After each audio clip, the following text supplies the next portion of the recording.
บองปนบันดังเตถาโปโลนสนาออยโรซีออยแกรนสมรสสมรูลคเนียบนตัวปีโดนัลด์ทรัมป์จองดอกลุ่นดำไปจองดังโปรดิเมเนลมันอักเนียสมตามด่านจิมพิมบองปนในจานเตะกรอยประเทศเนียทับไดอเมริกโลกโดนัลด์ทรัมป์มุนจอบชนะบานสอนยธา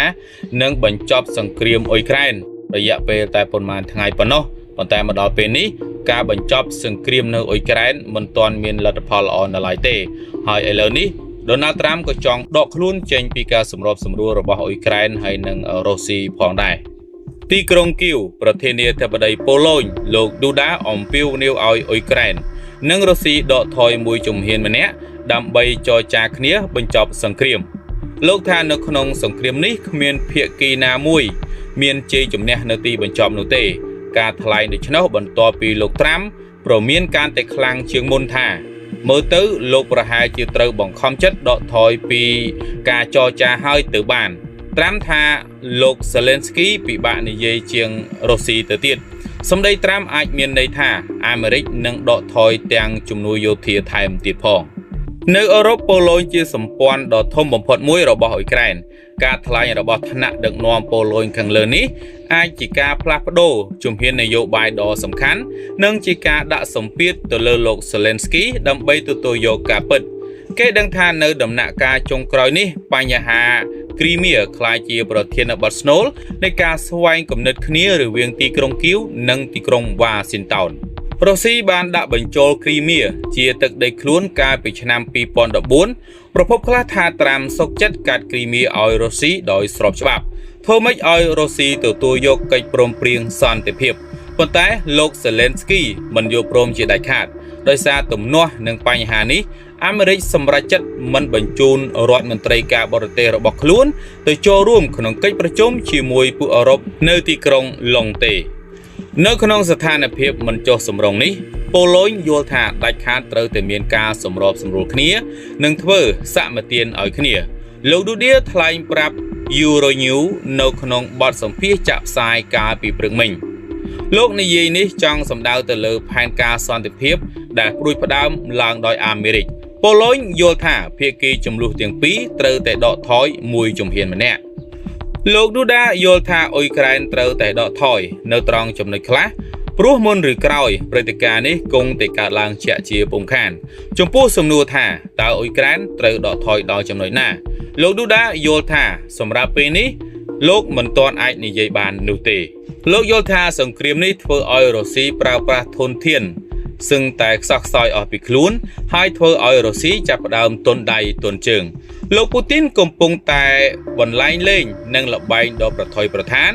โลกโยธาสงครามนี้ก็เพื่อออยอุยแกรนขาดบองมันติดได้แห่งนี้ประเทศแต่งปีจองบรรจบสงครามปนแต่จองบรรจบโดยเพียกีมาข้างบานเชยจุมเนี่ยนี้เจียจะรักทอมาเชิดระบบเซเลนสกี้บังคับจัดโจสรกจีบนตัวปีโรซีเวประหาคลั่งตีกรงกิวการไปยุมิโรซีเวประหาอย่างคลั่งคลาตะเลประเทศอุยแกรนกรอนแต่ในรถเทนิกิวโรซีเวประหาควบคุมเนี่ยโดยยนต์ฮอตโรนนังมิสซิลบรรดาเอาสลับมนุษย์อย่างติดนะประมูลเนี้ยนังระบุเจียงจัดสมเนี่ยการปีลิงยิทางไงปุดยนต์ฮอตโรนระบอบโรซีก็บานเตอร์จอมรถยนต์เบอร์ดักกามกอันดงร้ายบรรดาเอาสลับประมูลเนี่ยโดยขณีพองได้ไม่ดังนวมอิสราเอลโลกเซเลนสกี้ได้บ่มเป็นตัวสนะกิจในแอฟริกขังตะบงซกเตอตายบ่งคอมจัดเวิลตลอดเติมเมียตพุงวิ่งเตียงปริญญาดำใบกรุบกรองสถานการณ์ได้กำปงผู้กันโจรโลกบังคับซาเนเลบอนดานใจเลยกรามท่าบรรตัวปิจูปิเพียซาจีมวยประเทศเนเธอร์แลนด์แอฟริกขังตะบงรุ่ยโลกหนึ่งเวิลตลอดเติมตีกรองกิวินชีบนตัวกองทัพอิสราเอลทลายท่าโรซีเวประหารโดยยนต์ฮอตโรนนังมิสซิลพลาวอิสราเอลจะบานรูปเพียบยนต์ฮอตโรนโรซีอย่างติดนะใส่สปรามเครื่องในดับบอลเขาซุนโรซีเวประหารสลับมนุษย์มันเนี้ยนังระบุประบุเนี่ยในรถเทนิคิวมนุษย์ใส่สปีเนี่ยโรงระบุทั้งงนตระบรรจุเติมมันตีเป็ดจีบนต้นกรมในช่วยสังครูบรรทอสวายโรคมนุษย์จิตราเนี้ยได้กอบนกนงกลุ่มโนบะใบในอาเกีย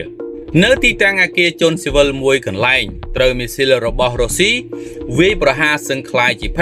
เก គេឃើញថាក្រុមអ្នកជួយសង្គ្រោះត្រូវបង្ខំចិត្តជីកកាយគំនរបាក់បែកដោយដៃទទេគេទទួលដំណឹងថាមានភ្លើងឆេះអាគាររបស់ជនស៊ីវិលជាច្រើនកន្លែងការវាយប្រហារនោះចាប់ផ្ដើមពីម៉ោង 1 រំលងអាធ្រាត្រនិងវាយចំទីតាំងជនស៊ីវិលយ៉ាងតិច 5 កន្លែងនៅរដ្ឋធានីគីវ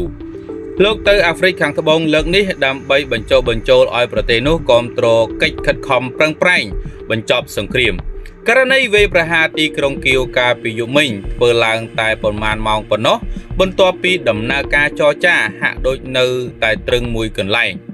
លោកត្រាំហាក់ដូចជាផ្ទុះកំហឹងយ៉ាងខ្លាំងសេតវិមានថាលោកត្រាំហាក់ដូចជាអស់ការអត់ធ្មត់ទៅទៀតហើយពីលោកសេឡេនស្គីប្រឆាំងដាច់ខាតនឹងផែនការរបស់ដូណាល់ត្រាំដែលចង់កាត់ទឹកដីគ្រីមៀទៅឲ្យរុស្ស៊ីដោយស្របច្បាប់ជាថ្នូរនិងសន្តិភាពបងប្អូនវិភាគបន្តិចមើលតើបើសិនណាបងប្អូនមានទឹកដីមួយដ៏ស្រស់បំព្រង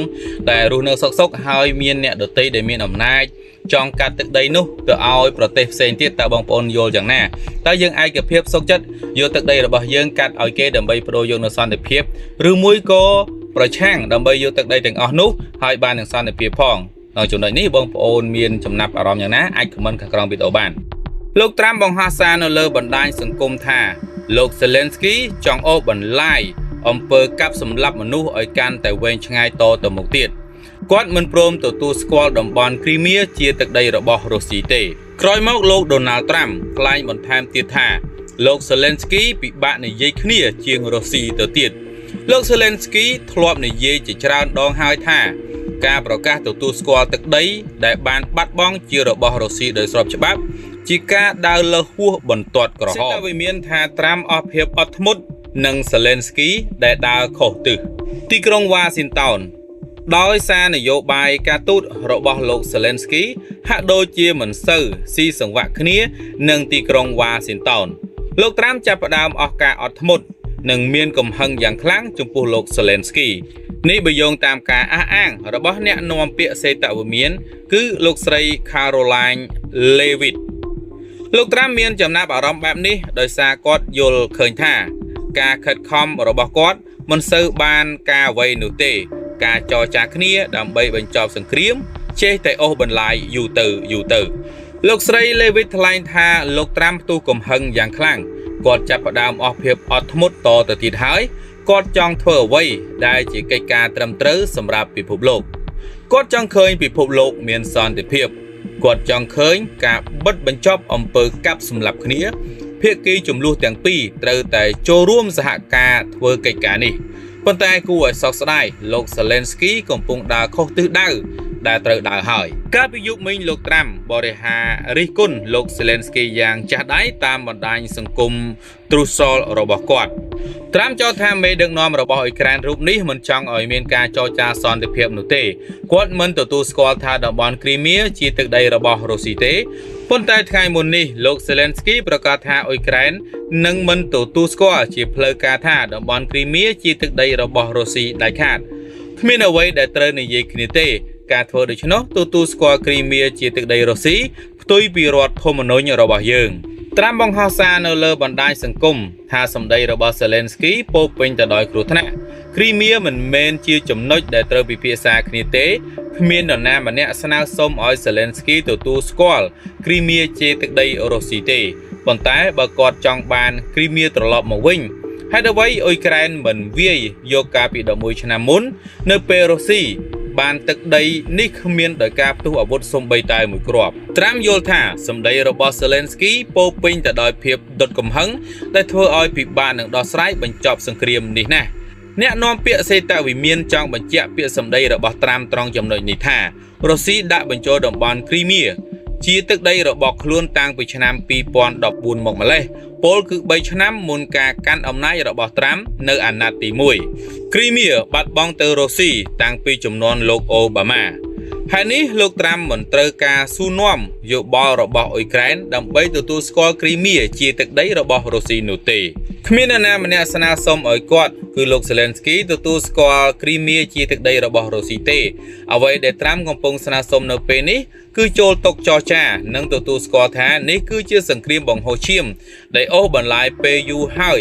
ដើម្បីសម្រេចបានកិច្ចព្រមព្រៀងដ៏ល្អមួយភាគីទាំងពីរត្រូវតែដកថយមួយជំហានម្នាក់ទាំងបង្ខំចិត្តប៉ុន្តែគួរឲ្យស្ដាយមិនទាន់បានអីផងលោក Zelensky កើតសេចក្តីចរចាគ្នានេះតាមសារព័ត៌មានលោកត្រាំមិនអាចទទួលយកបានជាដាច់ខាត់នៅទង្វើបែបនេះកាលពីពេលឃោសនាបោះឆ្នោតត្រាំបានថាគាត់ប្រើពេលតែ24ម៉ោងត្រូវតែបញ្ចប់សង្គ្រាមអ៊ុយក្រែនឲ្យបានប៉ុន្តែនៅពេលចរចាគ្នាជាក់ស្ដែងទើបត្រាំដឹងច្បាស់ថាបញ្ហានេះមិនងាយដោះស្រាយដោយការគិតរបស់លោកទេភាគីចំនួនទាំងពីរនិយាយស្ដាប់គ្នាមិនបានប្រៀបដូចជាចាប់ក្តាមដាក់ចង្អេរអញ្ចឹង